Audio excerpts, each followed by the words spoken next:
जय हिमालय जय भारत। हिमालय लोग यूट्यूब चैनल में आपका स्वागत है और मैं हूं जर्नलिस्ट डॉक्टर हरीश चंद्र लखेरा। बात नेपाल की करते हैं। नेपाल अब क्रिश्चियन देश बनने की ओर बढ़ रहा है।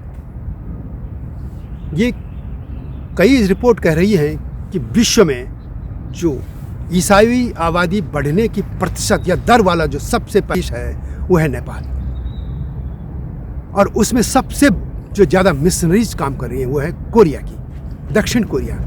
नेपाल भगवान बुद्ध का जन्मस्थल है, लेकिन आज ऐसा क्या हो गया है कि नेपाल में यानी अपने जन्मस्थल में ही भगवान बुद्ध संकट में है।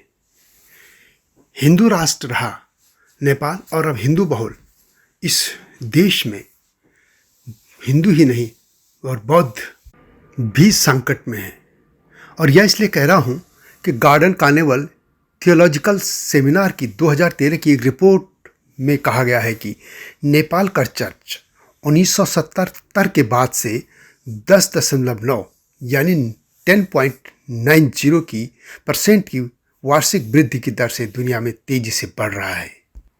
यानी नेपाल दुनिया में एक ऐसा देश है जहां पर ईसाईयत सबसे ज़्यादा तेज गति से बढ़ रही है, और इसके निशाने पर पहले बौद्ध हैं और उसके बाद हिंदू। दोनों ही वहाँ हिंदू और बौद्ध और भी जो संप्रदाय वहाँ पर हैं, उसमें जो चाहे वो किरात कहें या जो अपने को हिंदू नहीं कहते हैं, अब जो पहले हिंदू धर्म के ही दायरे में थे या जहाँ हिंदू बौद्ध संस्कृति मिली जुली है, यह सब अब ईसाईयत की तरफ बढ़ रहे हैं। ईसाई बनने वालों में नेपाल में सबसे अधिक जो लोग हैं वे दलित समाजते हैं।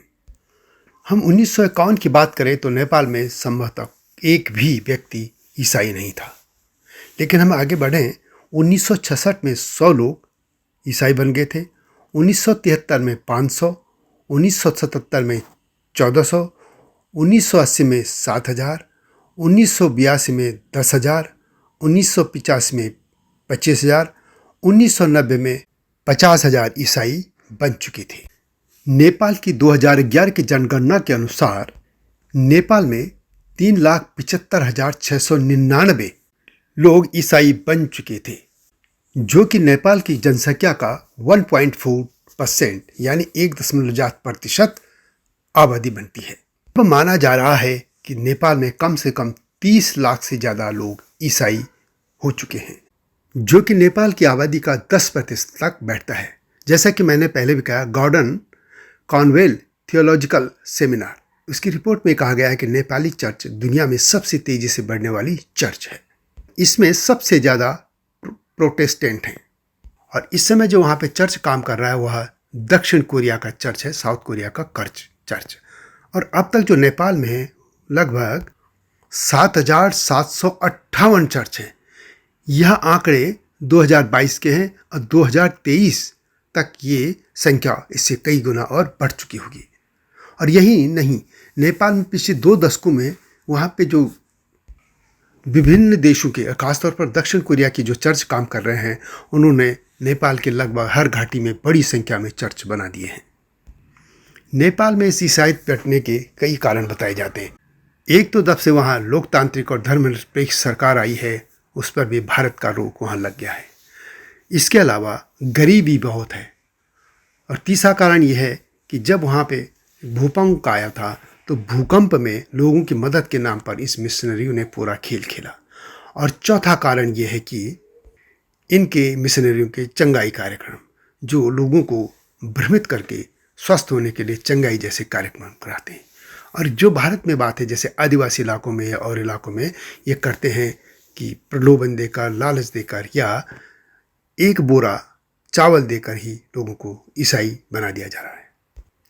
यह सब नहीं, यह सब BBC जैसे और समेत कई अखबारों की, जो बड़े बड़े मीडिया के जो अखबार हैं बड़े, उनमें भी ये बातें सामने आ चुकी हैं कि नेपाल में बहुत तेज़ी से ईसाईयत बढ़ रही है। नेपाल में 1990 और 2010 के बीच यानी 20 साल तक यहाँ धर्मांतरण पर कानून लगभग था ही नहीं, और धर्मांतरण पर जब कानून नहीं था तो उसके बाद ईसाई मिशनरियाँ वहाँ दिल खोलकर काम करने लगी थी। 2007 में नेपाल को धर्मनिरपेक्ष देश घोषित करने के बाद तो फिर ईसाई मिशनरियों की जो है पूरे रास्ते ही खुल गए थे। वैसे तो 2015 के संविधान में नेपाल ने खुद को एक धर्मनिरपेक्ष राज्य के रूप में नामित किया था, लेकिन इसमें धर्मनिरपेक्षता को प्राचीन काल से प्रचलित धर्म और संस्कृति के संरक्षण को भी इसमें शामिल किया गया था। और ये भी कहा गया था कि अन्य लोगों के धर्म को परेशान करने पर भी इसमें रोक लगा दी गई थी और धर्मांतरण या शाब्दिक रूप से किसी भी धर्म को बदलने के लिए प्रेरित करने को भी इसमें रोक लगाने की बात थी। इसके बाद 2017 में एक कानून बन गया था और जिसमें यह था कि किसी भी जाति या जातीय समुदाय या वर्ग की धार्मिक भावनाओं को लेकिन आवाज, बात या किसी आकृति या प्रतीक या अन्य तरीके से आहत करने को भी अपराध शामिल कर लिया गया था। धर्मांतरण पे कुछ सजा हो सकती है ऐसा कुछ शब्द कहा गया है, लेकिन कोई कठोर कानून नेपाल में नहीं है। यदि हम नेपाल में ईसाइयत की इतिहास पर बात करें तो नेपाल में 1715 में कैथोलिक कापुचिन फ्रायर्स ने सबसे पहला ईसाई मिशन स्थापित किया था। यानी कैथोलिक कैपुचिन मिशनरियों को 1715 में काठमांडू घाटी में रहने की अनुमति दे दी गई थी और इन मिशनरियों ने घाटी के 3 शहरों जो राज्य थे वहाँ पर अपना काम शुरू किया था और अंततः भक्तपुर में उन्होंने अपना मुख्य आधार बनाया था और वहाँ वे 1740 में बस गए थे। भक्तपुर के राजा रणजीत मल्ल ने उनका गर्मजोशी से स्वागत किया था और इससे खुद कैपुचिन आश्चर्यचकित थे। उन्होंने लिखा है कि हम सभी को प्यार से गले लगाया राजा ने और हमारे साथ बहुत परिचित और विश्वास के साथ व्यवहार किया। उन्होंने हमें अपने पास बिठाया और 1 घंटे से अधिक समय तक अपने पास रखा। मिशनरियों ने अपनी गतिविधियों को शाही दरबार पर केंद्रित किया और राजा के लिए एक ईश्वरवाद पर एक ग्रंथ भी उन्होंने रचा। हालांकि राजा परिवर्तित नहीं हुए, वे चाहता थी कि यदि राजा ही परिवर्तित हो जाए तो पूरी प्रजा भी ईसाइयत में आ जाएगी। राजा ने अपनी कुछ प्रजा को उनके स्थान पर ईसाई बनने की पेशकश की। इस प्रस्ताव को कैपुचिन जो लोग थे उन्होंने अस्वीकार कर दिया, हालांकि वे स्वैच्छिक तौर पर लोगों को ईसाई बनाते रहे। उनके इस मिशन को 1769 में गोरखा जो एकीकरण के राजा थे जिनको श्रेय जाता है पृथ्वीनारायण शाह, उन्होंने उनको रोक लगा दी और उन्होंने काठमांडू घाटी पर जब विजय प्राप्त की तो उन्होंने इन सभी ईसाइयों को, मिशनरियों को वहाँ से निकाल दिया। उन्होंने वहाँ को निष्कासित कर दिया और इसके बाद उन्होंने ये कह दिया कि नेपाल में कोई भी धर्म परिवर्तन नहीं होगा। इस तरह नेपाल को ईसाइयत के चंगुल से बचाने में गोरखा शासक पृथ्वीनारायण शाह की ये जो पहल थी यही आगे तक काम करती रही। तब काठमांडू घाटी में नेवार समाज के ही कुछ लोग ईसाई बने थे और वे फिर उन्होंने वहाँ से जब निष्कासित कर दिया गया तो उन्होंने भारत में शरण ली थी और वे भारत के बेतिया शहर में बस गए थे। अब बाद में वे वहाँ से 11 किलोमीटर उत्तर में चुहारी चले गए और वे वहाँ आज भी रहते हैं। इस तरह लगभग 200 वर्षों तक नेपाल में ईसाइयत के लिए दरवाजे बंद रहे। 1951 तक नेपाल पूरी तरह से ये कह सकते हैं ईसाइयों के लिए बंद था। हालांकि भारत से जातीय रूप से नेपाली प्रचारकों की एक छोटी संख्या चोरी छिपे सीमा पार करके वहाँ जाती रही। खासतौर पर दार्जिलिंग क्षेत्र और कलिम्पोंग क्षेत्र की ईसाई मिशनरियाँ वहाँ जाती रही। आज भी लगभग 32 से 40 संगठन नॉर्थ ईस्ट में जो है, खासतौर पर कलिम्पोंग के संगठन ईसाइयों के वे नेपाल में काम कर रहे हैं। और सबसे पहले जो नेपाल गए थे धर्म प्रचार के लिए ईसाई, वे थे गंगा प्रसाद प्रधान जो दार्जिलिंग में पढ़े लिखे थे और एक नेवार थे और उन्हें पहले नेपाली पादरी के रूप में जाना जाता है। उनका जो जीवन काल है वह 1851 से 1932 तक का है। दार्जिलिंग में चर्च ऑफ स्कॉटलैंड मिशनरियों के जो चलाए जा रहे स्कूल में पढ़ने के दौरान प्रधान ने ईसाई धर्म अपना लिया था। इसके बाद वे 1914 में एक नेपाल में एक ईसाई के तौर पर वहाँ पहुँचे थे। गंगा प्रसाद प्रधान अपने परिवार के साथ ही कुल 40 लोगों के साथ नेपाल पहुँचे थे और जब वो नेपाल पहुँचे तो उन्हें कहा गया कि नेपाल में ईसाइयों के लिए कोई जगह नहीं है। उन्हें नेपाल छोड़ने का निर्देश दे दिया गया।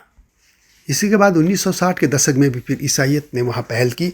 डॉक्टर जेम्स डिक और जिल कुल, ये जो 1960 का दशक में है, वहाँ पूर्वी नेपाल के ओखलढुंगा में UMN डिस्पेंसरी में मरीजों का इलाज करते थे और इस तरह उन्होंने भी वहाँ कोशिश की थी कि ईसाइयत बढ़े। नेपाल में 1951 में राणा शासन को उखाड़ फेंक दिया गया था। और उसके बाद राजा त्रिभुवन दोबारा राज उसमें सत्ता में आ गए थे, यानी शाह वंश दोबारा सत्ता में लौट आया था। राजा त्रिभुवन शाह ने पूरी दुनिया से नेपाल के विकास में मदद की अपील की। कई ईसाई मिशनरियों ने इसमें दिलचस्पी दिखाई और इस तरह सबसे बड़ा संगठन United Mission to Nepal UMN Nepal पहुंचा और उन्हें सरकारी तौर पर कई परियोजनाएं दे दी गई। इसमें पश्चिमी नेपाल में तानसेन और भक्तपुर के पास काठमांडू घाटी में चिकित्सा सुविधाओं की नींव डालना था। इसके और भी कई ग्रामीण विकास थे, शिक्षा, इंजीनियरिंग समेत कई अस्पताल, और इसमें ये सेवाएं उनको दी गई थी। नेपाल में इनको 5 साल तक काम करने का करार हुआ था, लेकिन इनको ये कहा गया था कि वे धर्मांतरण में के लिए काम नहीं करेंगे।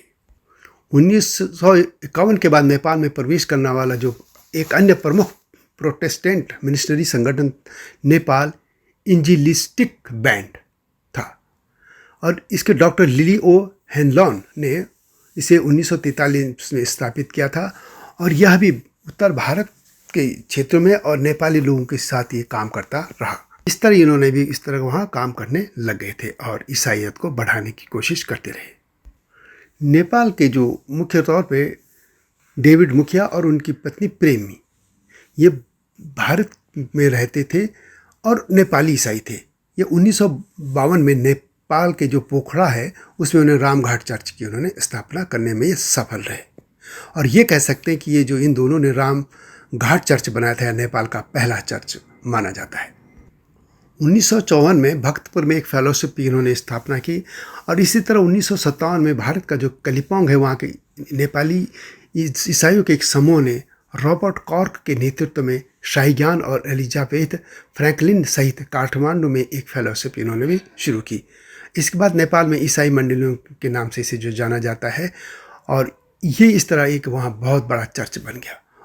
वहाँ धीरे चुपके से ईसाईयत को बढ़ा दिया जाता रहा, लेकिन उनके खिलाफ वहाँ पे कानूनी कार्रवाई भी होती रही, मुकदमे भी चलते रहे।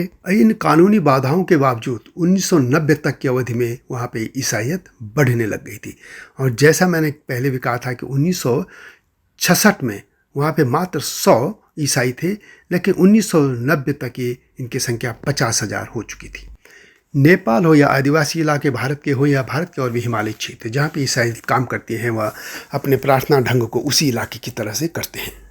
नेपाल में उन्होंने ज्ञानेश्वर चर्च का नाम दिया, और वहाँ पे उन्होंने लोगों की जो प्रार्थनाएं थी उसमें उन्हें प्रचार करना शुरू किया, जैसे चंगाई करते हैं, भूत भगाना किया, या उसी तरह उन्होंने किया जैसे भारत में पूजा की जाती है कि उसके बाहर जूते उतार लेना, और महिलाओं ज़मीन पे बैठना, और नेपाल की जो लोक धुनी थी वहाँ पे उसमें ईसाई शब्द डाल दिए थे, और पूरे जो धार्मिक करिश्मा उन्होंने दिखाना शुरू कर दिया था।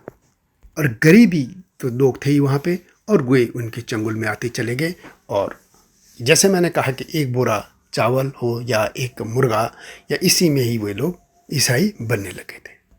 भारत के ईसाई भी वहाँ सक्रिय रहे हैं। 1955 में national missionary societies of India की अखिल भारतीय परिषद ने मिशनरियों को इन पड़ोसी देशों में भेजने का फैसला किया था, इसमें नेपाल भी किया था।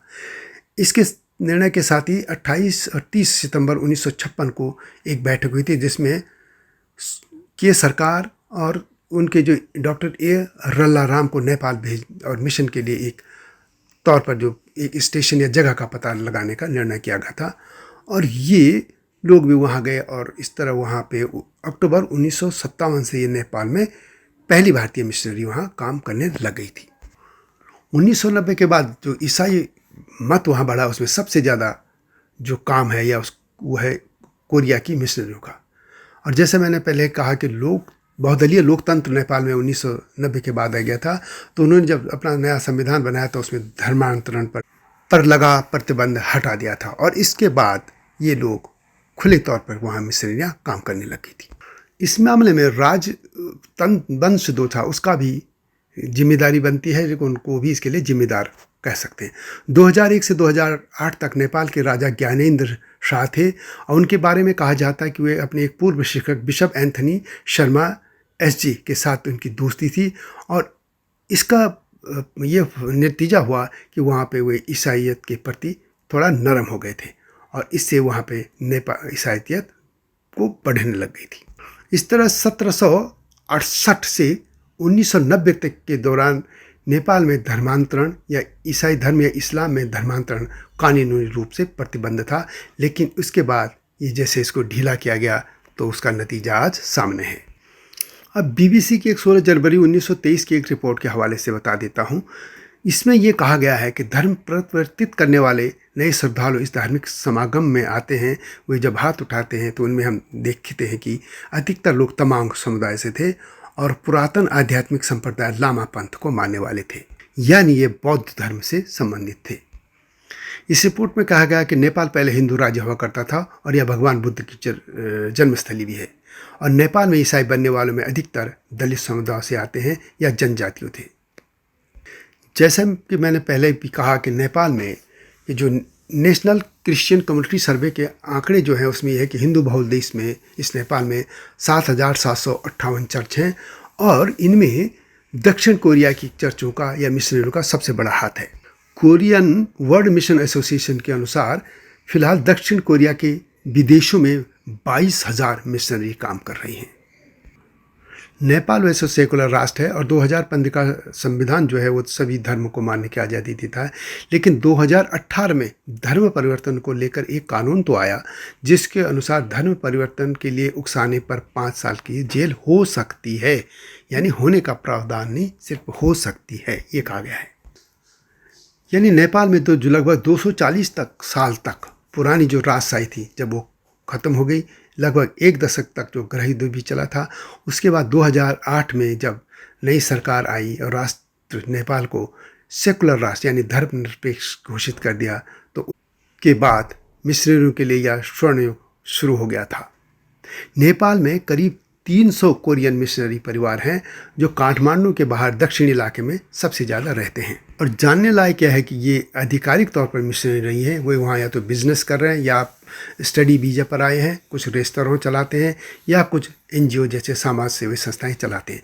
और नेपाल की बड़ी संख्या में छात्राएँ कोरिया पढ़ने भी जाते हैं, और जब वो वहाँ जाते हैं तो वे चर्च के उसमें आकर संपर्क में आकर फिर ईसाई बन जाते हैं। और जानने लायक की बात है कि खुद कोरिया जो है कभी बुद्ध का देश था, भगवान बुद्ध को वहाँ मानते थे, लेकिन अब वहाँ की अधिकतर आबादी क्रिश्चियन हो गई है और लगभग ये 60-65% तक आबादी अब वहाँ की क्रिश्चियन हो चुकी है। ये है बात, मैं दक्षिण कोरिया की बात कर रहा हूँ। बहरहाल नेपाल में ईसाई समुदाय की आबादी अब लगभग 2% तक है, हिंदू आबादी 80%, बौद्ध 9% है, लेकिन जनगणना के हिसाब से हम देखें तो ईसाई धर्म को विस्तार के सबसे तेज़ी से हो रहा है। और ख़ास बात यह है कि जो नेपाल में जो इस समय मिशनरी काम के लिए जो कन्वर्ट हो रहे हैं उसमें दलित और अन्य जातियाँ जनजातियाँ तो हैं, लेकिन उनके अधिकतर जो पादरी हैं या जो बन गए हैं उसमें ब्राह्मण भी शामिल हैं या अपर कास्ट के लोग भी शामिल हैं।